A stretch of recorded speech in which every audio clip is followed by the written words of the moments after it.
Alors, le texte qu'on a dans ce document, c'est ce qu'on appelle du texte en drapeau ou en alignement à gauche. Quel que soit le texte, hein, les deux styles de paragraphe, c'est ça, c'est du texte qui colle sur la gauche, mais sur la droite, on a un crénelage.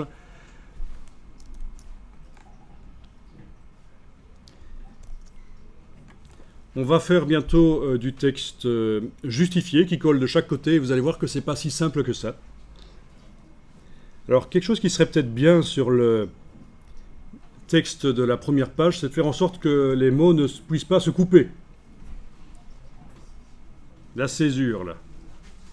Donc, toujours en n'ayant rien sélectionné, vous allez dans le style de paragraphe texte introductif, et vous avez ici la césure que vous allez décocher. On désenclenche la césure et normalement, avec la case aperçu cochée, vous allez tout de suite voir derrière que il n'y a plus de mots qui se coupent.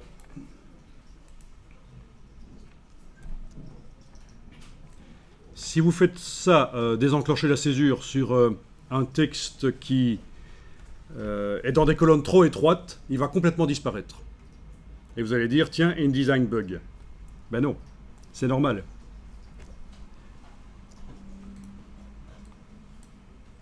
Voilà, comme ça par exemple, vous voyez.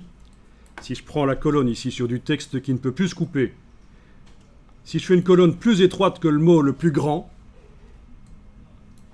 à un certain moment, tout disparaît. Voilà. Et sur la suite aussi, en fait. Hein, normalement. Ah non. Ok. Ça ne l'a fait que dans ce bloc-là. Okay. Donc ça, c'est un petit piège de désenclencher la césure. C'est que, bon, il faut quand même qu'il y ait de l'espace pour le plus grand mot, le plus large. Sinon, tout disparaît dans le bloc. Voilà.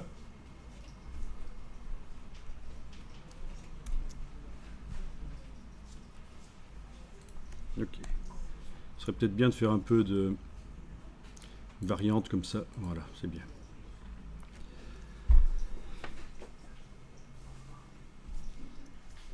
Vous voyez à quel point c'est souple par rapport à Word pour faire des mises en page. On travaille vraiment l'aspect visuel de la mise en page. Alors je vous donne une astuce pour que les mises en page soient chouettes. Si vous savez dessiner, si vous savez peindre, si vous savez faire des images, considérez que la mise en page est une image.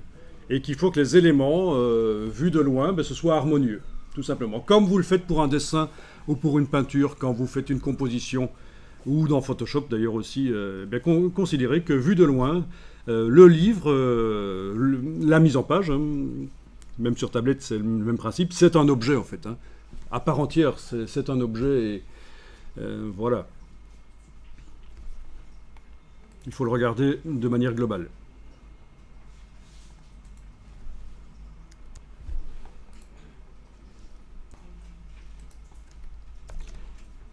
Toujours en n'ayant rien sélectionné, je peux rester en affichage aperçu, ça me permet vraiment de juger de la qualité de la mise en page, pendant que je modifie les styles. On va maintenant, dans le texte introductif, régler la largeur, la marge de droite en fait. Et c'est dans retrait et espacement, vous avez le retrait à droite ici.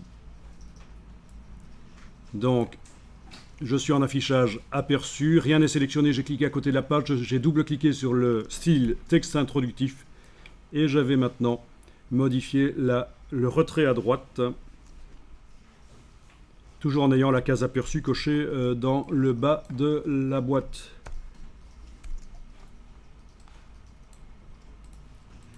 Et vous voyez que vous repoussez, vous faites une marge sur les paragraphes en fait.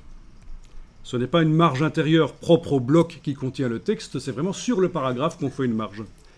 Les deux sont possibles. En allant dans les options de bloc de texte, on peut faire une marge intérieure sur un bloc qui contient du texte. Mais ici, c'est vraiment sur le paragraphe que je fais la marge. Et je dois regarder à quoi ça ressemble. Peut-être que c'est mieux avec une marge.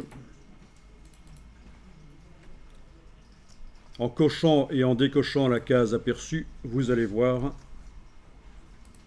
l'avant et l'après. Je pense que c'est mieux comme ça, avec la marge.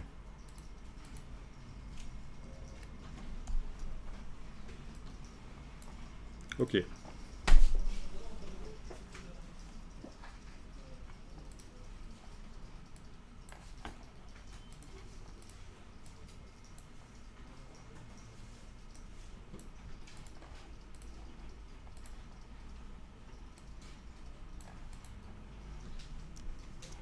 Enregistrer le document.